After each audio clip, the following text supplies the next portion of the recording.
Alright, what I'm about to tell you is wild. Imagine this. You are in the middle of World War I, one of the deadliest war ever.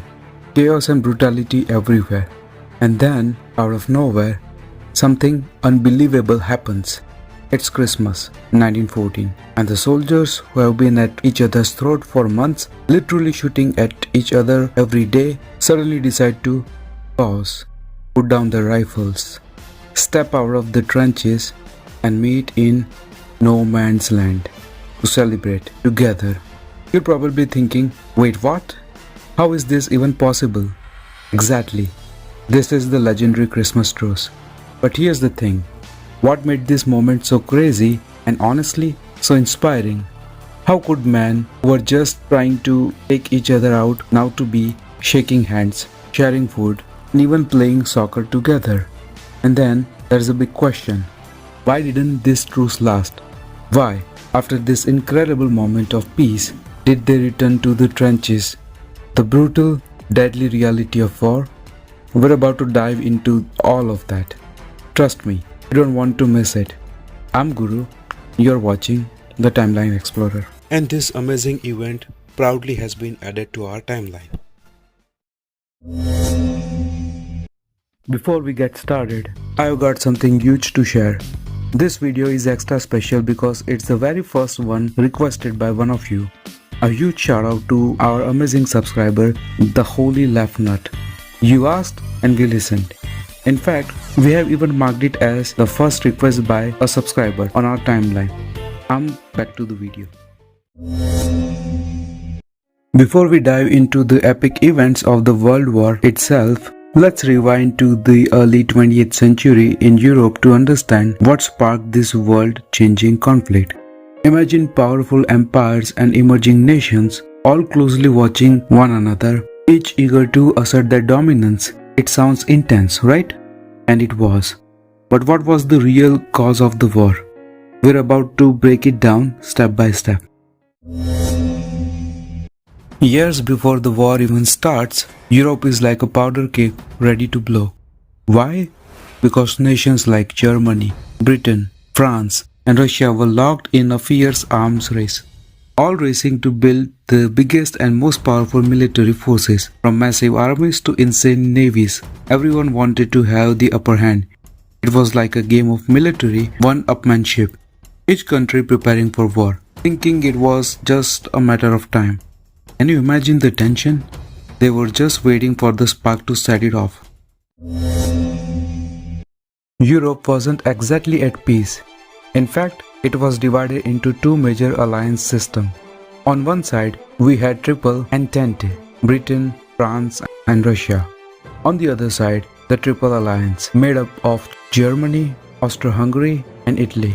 These alliances were meant to keep things balanced, with the idea that if one country was attacked, their allies would jump in to help. But the reality, it was more like a massive domino setup. If just one country started fight, the whole system would collapse, pulling everyone into a much bigger conflict. European powers like Britain, France, and Germany were in the midst of a fierce global competition to expand their empires. They raced to secure colonies across Africa, Asia, and beyond, each trying to stake their claim.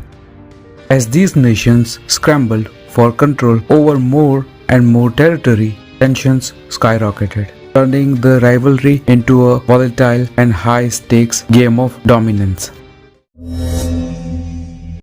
And finally, revolution.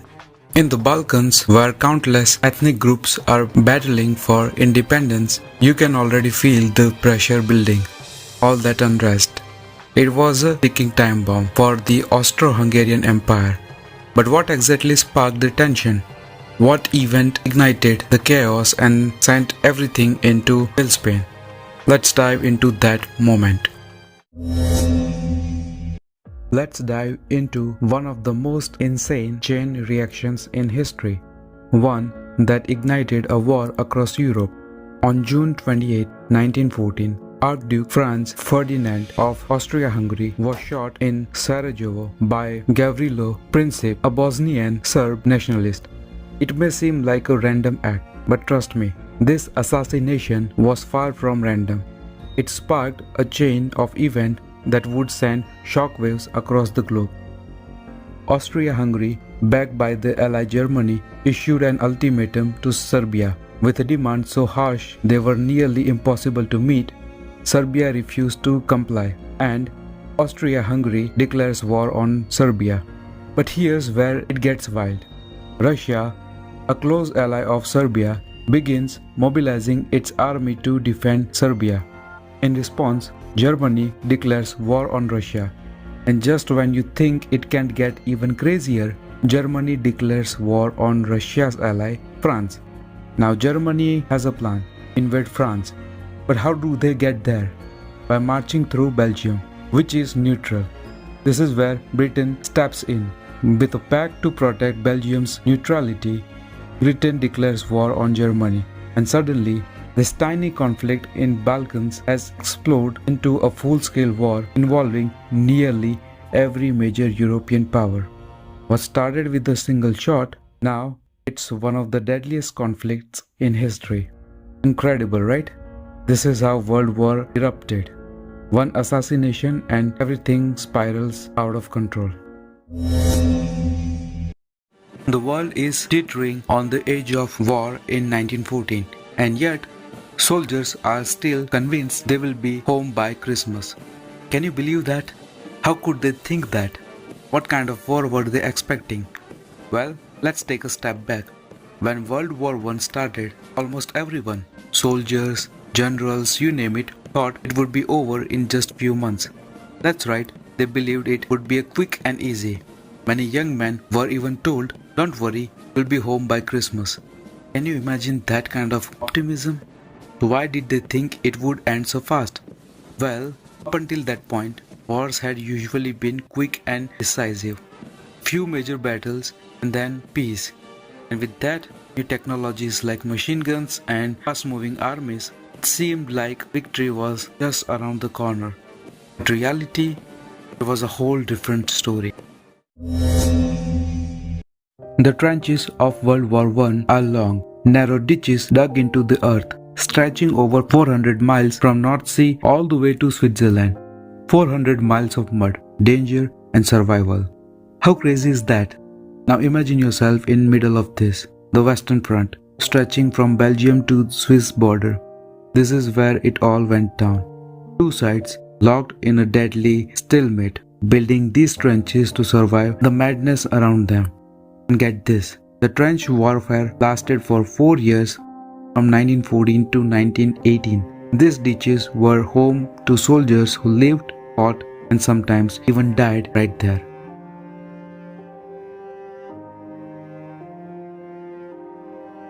So what was the life really like in these trenches? It was brutal. Imagine you are a soldier, dropped into the most brutal situation of your life. For months, you are trapped in cramped, filthy trenches, mud up to your knees, rats scurrying around, lice crawling on your skin, and diseases lurking in every shadow. It's not just the enemy you need to fear, it's everything. The trenches are flooded, turning your already miserable existence into something even worse. The cold gnaws at you so intensely that your feet begin to rot because they are constantly soaked. That is trench food for you. It's not just a theory, it's a brutal, relentless condition. Some men lose their toes, others lose their entire feet because they can dry out for weeks. But it gets worse. The real terror? No man's land. A barren, desolate stretch of earth between you and the enemy filled with barbed wire, shell critters, and absolutely no cover. Crossing it, you have walked straight into machine gun fire and artillery. Each step could be your last. And the mental toll? It's suffocating. One moment, you are huddled in the cold, the terrifying thud of artillery bombs overhead. The next, you are sitting there, paralyzed by silence, waiting for something to happen. As the war drags on, the dream of being home by Christmas fades, slipping further and further away. Reality sets in. This isn't a quick, glorious victory. No, this is a war of attrition, where both sides are so entrenched, victory seems more like a distant, unreachable mirage.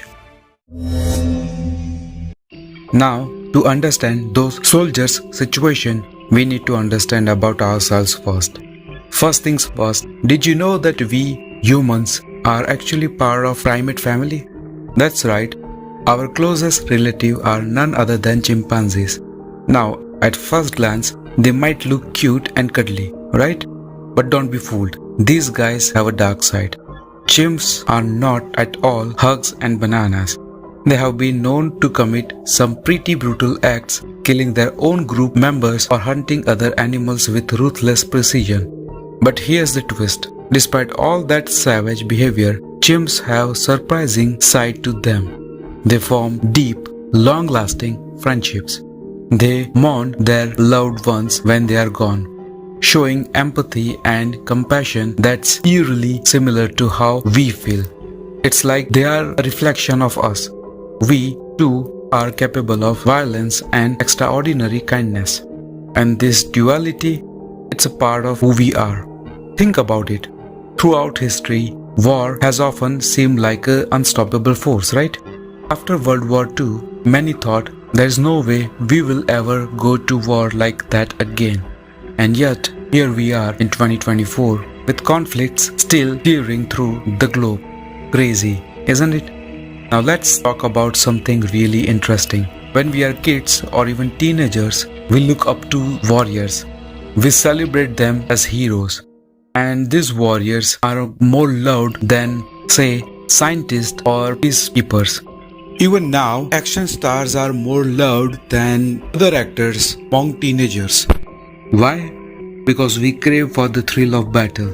It's in our nature. But here's the catch. When real war hits, what do we want more than anything? Peace. We want to escape that chaos. These soldiers were hyped at first, excited by the idea of glory and patriotism, but once they were stuck in those brutal trenches, facing the reality of war, something changed. And when they got even a tiny chance at peace, they grabbed it. They embraced it. It's like we are wired to seek that balance, thrill and peace, violence and compassion, all tangled up in one. So what does this all mean for us? We've got this strange mix inside of us, don't we? The same way chimps balance brutality with compassion, we do the same. We are capable of both. But here's the kicker. It's up to us how we choose to use that power. And that's what these soldiers did. It's Christmas Eve 1914. But something incredible is about to happen. And it all starts with a sound. A faint noise drifting through the cold, dark night. At first, it's barely audible, almost like it's a dream. But wait, it gets louder, and suddenly it's unmistakable. It's a singing. Yes, singing. And not just any song, it's a Stille Nacht. Sorry for my pronunciation. Or Silent Night. The Germans were singing Christmas carols in the middle of worst war the world has ever seen. And here's the crazy part. The British soldiers hear it too. They start singing too. A little hesitant at first, but then they get more confident because they recognize the tune.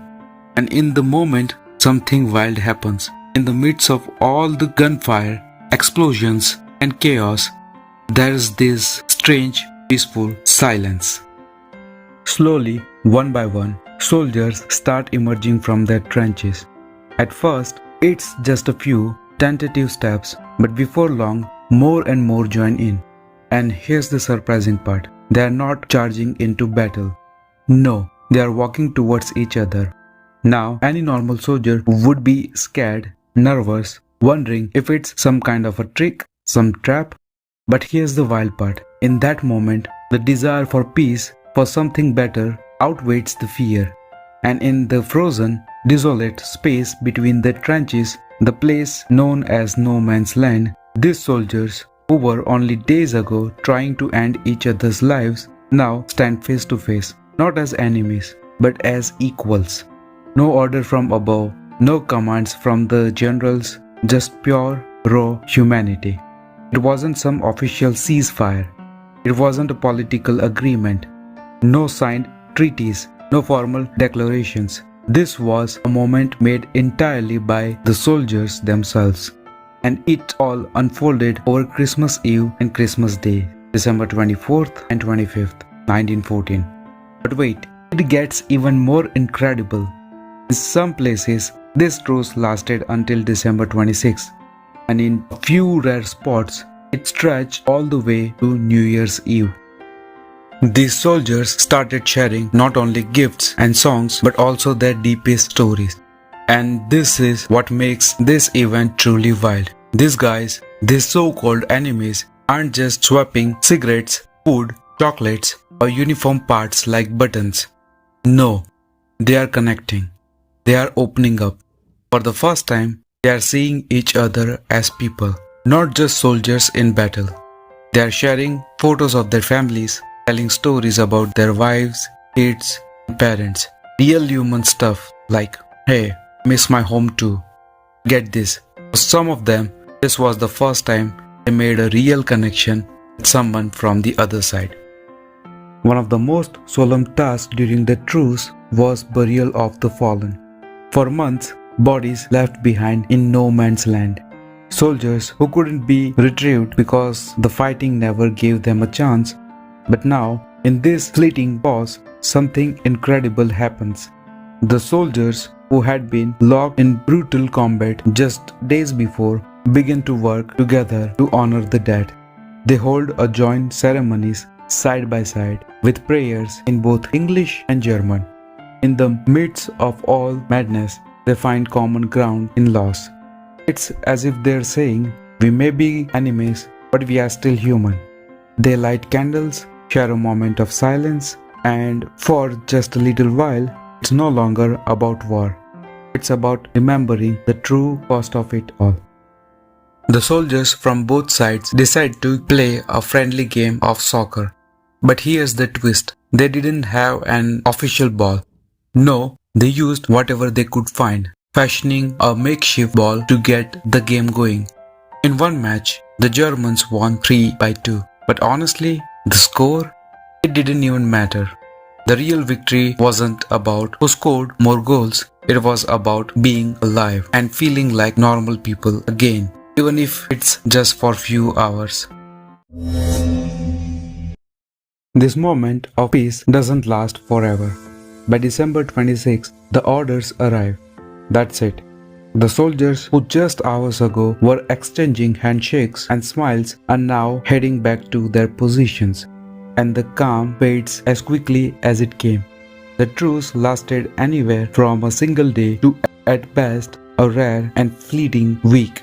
And guess what? The war picks up right where it left off, only with more intensity. So what did the Christmas truce really achieve? It offered a brief, beautiful pause in the madness, but it wasn't enough to stop the war. By the end of the holiday, the violence resumed, and the soldiers knew no matter how deeply they have bonded in that short time, they couldn't remain friends for long.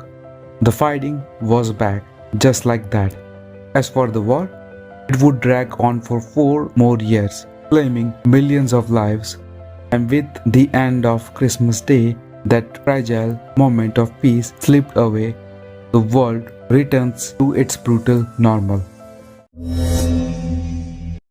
The higher-ups saw this truce as a huge betrayal. What were these soldiers thinking? Fraternizing with the enemy? The commanders on both sides were furious. They believed this act of goodwill could ruin everything, so they made it clear: no more ceasefires, no more peace. If you didn't follow orders, you faced a court-martial. But here's the thing that really matters. Those soldiers, the ones who shared that brief moment of humanity, didn't just return to the battlefield the same. Imagine being one of them. How could you look at the guy you just played soccer with, laughed with, and then suddenly go back to shooting at him? It wasn't as simple as just picking up a rifle again. How do you go from handshake to pulling a trigger? You can feel the tension, right? This wasn't just a war between two sides. This was a war between humanity and the machinery of war.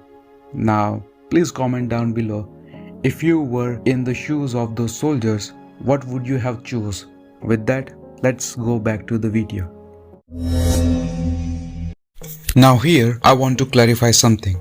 The Christmas truce was incredible, but it wasn't as universal as you might think.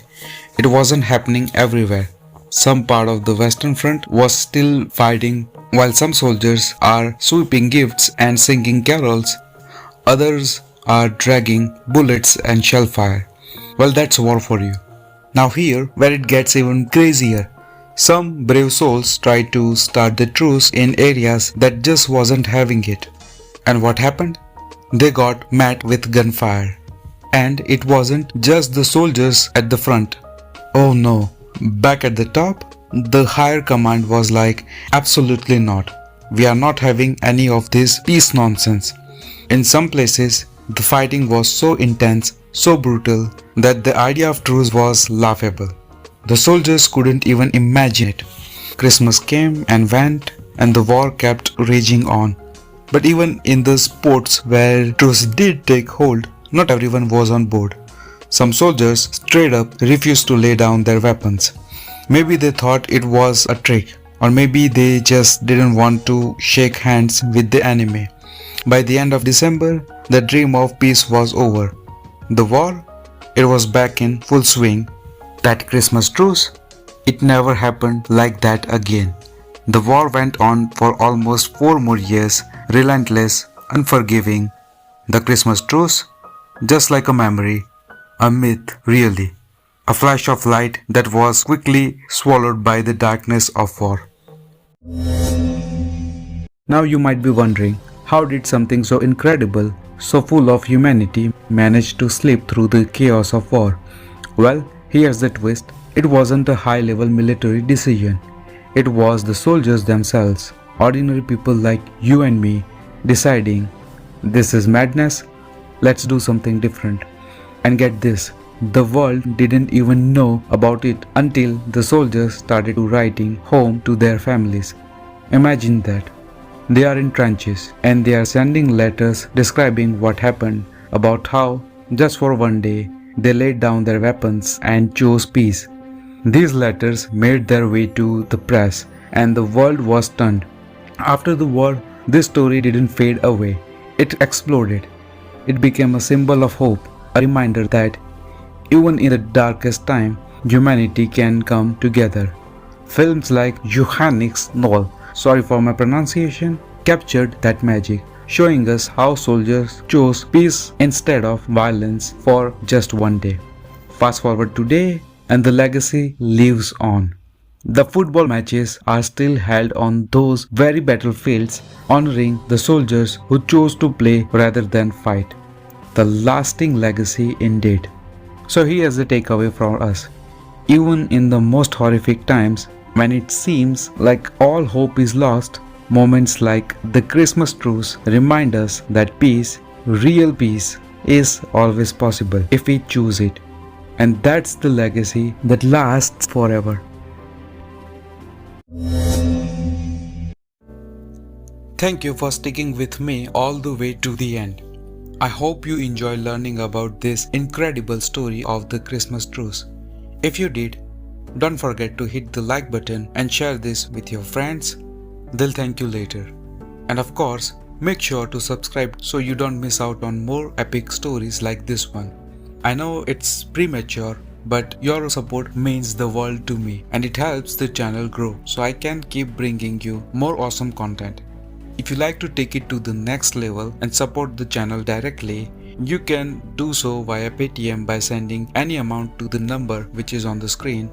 Every little bit helps, whether it's for new gear, better software, or just keep the lights on while we keep creating.